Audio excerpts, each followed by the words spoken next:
Most weight loss advice sounds confident, loud, and absolute, yet much of it quietly ignores how the human body truly works. And that is where fasting enters the conversation with a lot of noise and very little clarity. Fasting has been presented as a magic switch, where the longer you stop eating, the faster the fat disappears. But medical science paints a more careful and surprising picture. Some of the most trusted doctors now explain that pushing fasting too far can slow results instead of speeding them up. And in some cases, it can work directly against weight loss. This video breaks that illusion calmly and clearly. You will learn why the body does not burn fat on a simple clock, why hunger does not equal fat loss, and why extreme fasting often leads to frustration, plateaus, and rebound weight gain. There is a hidden biological process happening beneath the surface that decides when fat is released and when it is protected. And most people never hear about it. Doctors focus on hormones, energy balance, and stress signals, not just hours without food.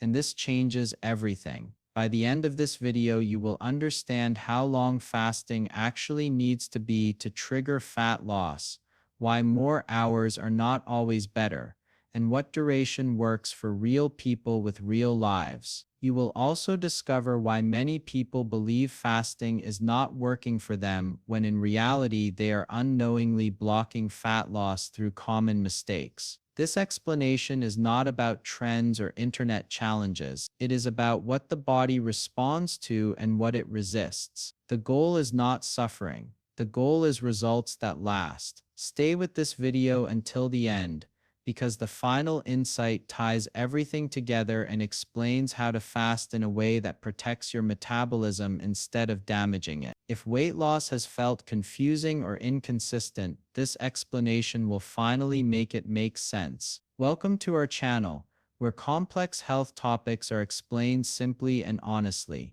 And if you want clear, science-based guidance without hype, subscribe now and stay with us for more videos like this. Fasting confuses most people because the advice they hear comes from two very different worlds that rarely speak the same language. On one side, social media pushes extreme rules with absolute confidence.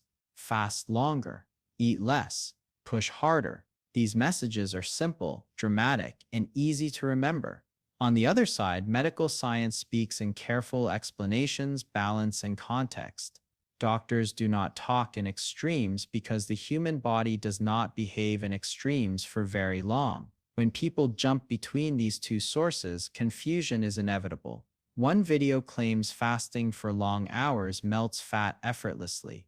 Another warns that fasting can slow metabolism. Both sound convincing. Both appear confident, but they are talking about different bodies, different conditions, and different goals. Social media rewards shock value and speed. Medical reality rewards consistency and safety. This gap makes people feel like they are failing, when in truth they are following advice that was never designed for them. There is no universal fasting rule that works for every person because bodies respond differently based on hormones, sleep, stress, age, activity level, and even past dieting history. Some people feel energized with shorter fasts. Others feel drained. Some lose weight quickly. Others stall completely. This is why one-size-fits-all fasting plans create frustration.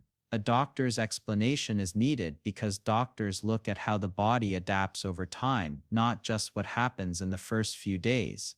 They focus on what helps fat loss without triggering survival responses that protect fat instead of releasing it. Understanding this difference is the first step toward clarity. Weight loss itself is far less mysterious than it is often presented, but it is also more nuanced than a simple eat less message.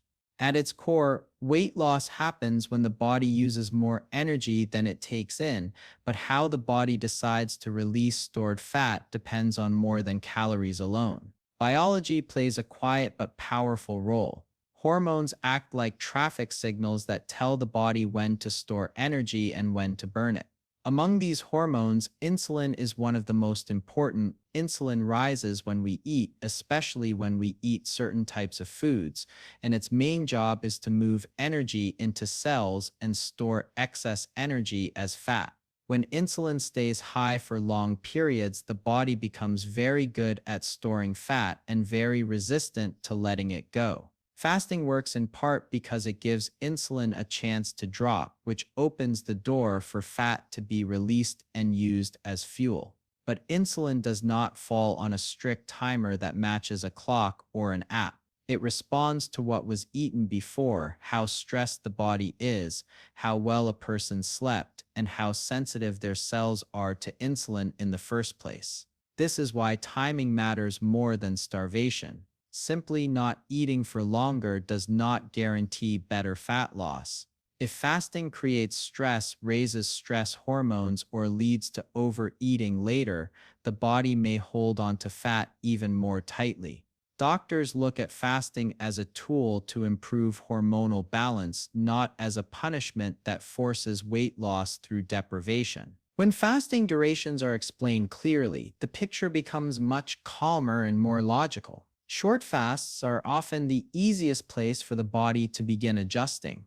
During these periods, the body finishes using the energy from the last meal and starts tapping into stored energy. Hunger may rise, but this does not automatically mean fat is being burned at a high rate. It means the body is switching gears.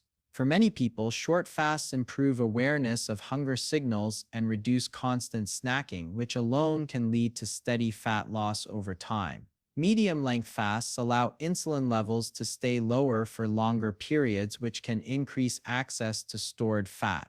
This is where many people notice better focus, more stable energy, and gradual weight loss when done consistently. The body is still being fed regularly, so it does not feel threatened.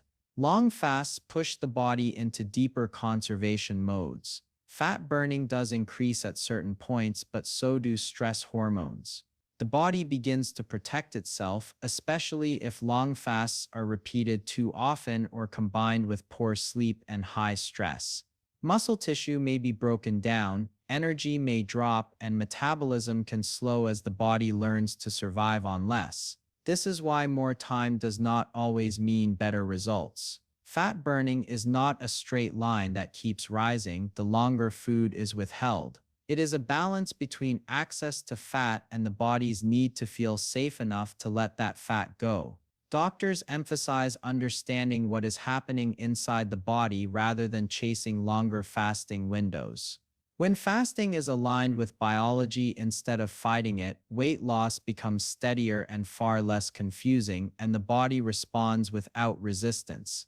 The idea of a sweet spot in fasting comes from how the body prefers balance over extremes, and doctors often explain this in a calm, grounded way, because biology rewards what can be repeated, not what can only be endured for a short time. For most people, the most effective fasting approach is the one that fits smoothly into daily life without creating constant stress or obsession. This sweet spot is where the body has enough time without food to lower insulin and access stored fat, but not so much time that it feels threatened or deprived. When fasting feels manageable, the body stays relaxed, hormones remain stable, and fat loss becomes a steady process instead of a battle. Doctors emphasize sustainability because the body adapts quickly to patterns. A moderate fasting routine practiced consistently sends a clear signal that food is available regularly,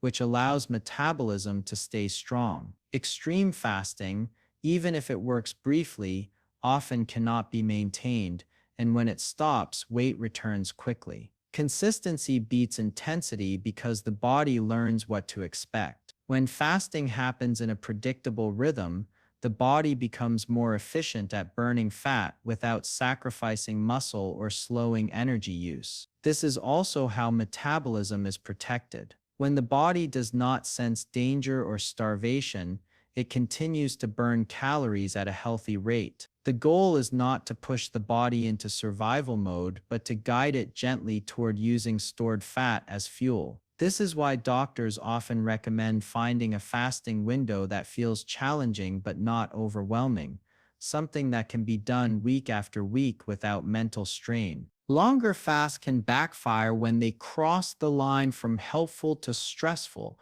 and this shift happens quietly. Stress hormones rise when the body feels under threat, and these hormones signal the body to conserve energy. Instead of burning fat freely, the body becomes cautious. Muscle tissue may be broken down to provide quick energy, which reduces overall metabolic rate. Losing muscle makes future fat loss harder because muscle helps burn calories even at rest. Over time, repeated long fasts can teach the body to slow down, using less energy for the same tasks. Mental burnout is another hidden cost. Constant hunger, low energy, and rigid rules create fatigue that goes beyond the physical. People begin to dread eating and fasting alike, which leads to cycles of restriction and overeating. Doctors do not present this as fear, but as a warning based on observation. The body is resilient, but it also remembers patterns. When fasting becomes extreme, the body adapts in ways that protect survival rather than support fat loss. Understanding this helps people avoid blaming themselves when results slow down. It is not a lack of willpower. It is the body responding exactly as it was designed to do. Fasting should never be viewed as identical for everyone because personal factors shape how the body responds. Age plays a role because metabolism and hormone levels change over time. Younger bodies often recover faster from stress, while older bodies may need more gentle approaches to protect muscle and energy. Lifestyle matters because someone with a physically demanding job uses energy differently than someone who sits most of the day. Activity level changes fasting needs as well. Active individuals often require more frequent nourishment to support recovery, while less active individuals may tolerate longer gaps between meals. Medical conditions also influence fasting tolerance, even when they are mild or well managed. Doctors always consider these factors before suggesting any fasting routine. This reinforces the idea that fasting is personal. What works beautifully for one person may feel terrible for another. The body gives feedback through energy levels, mood, sleep, and hunger.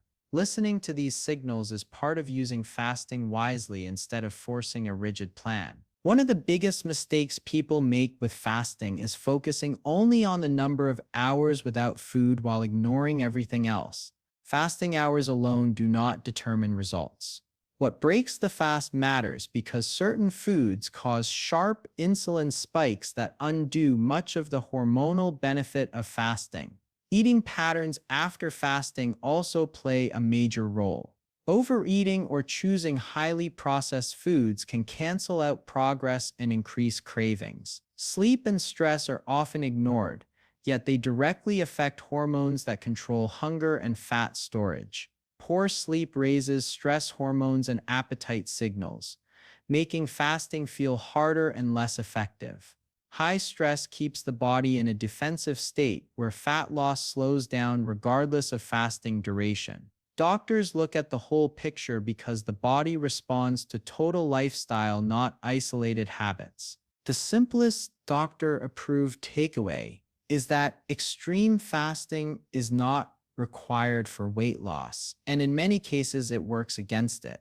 The real goal is fat loss, not suffering. Fasting should support life, not dominate it. Sustainable fasting creates steady progress because it respects the body's need for balance, nourishment, and recovery. When fasting feels aligned instead of forced, weight loss becomes calmer and more predictable, and the body responds without resistance. Fasting works best when it is treated as a tool you can use, not a punishment you must survive. It is not about proving discipline or enduring hunger for as long as possible. It is about understanding your body well enough to work with it instead of fighting against it. When fasting is done with awareness, it becomes a quiet adjustment rather than a daily struggle. Small, repeatable choices shape long term results far more than extreme efforts that cannot last. The real question to sit with now is not how long you can fast, but how well your current approach supports your energy, your focus, and your life. Weight loss does not come from suffering more. It comes from doing what the body responds to best again and again. If this explanation helped bring clarity, stay connected with this channel. Like the video, share it with someone who may be confused about fasting, and subscribe for more simple science-based guidance that helps you make better decisions without pressure or hype.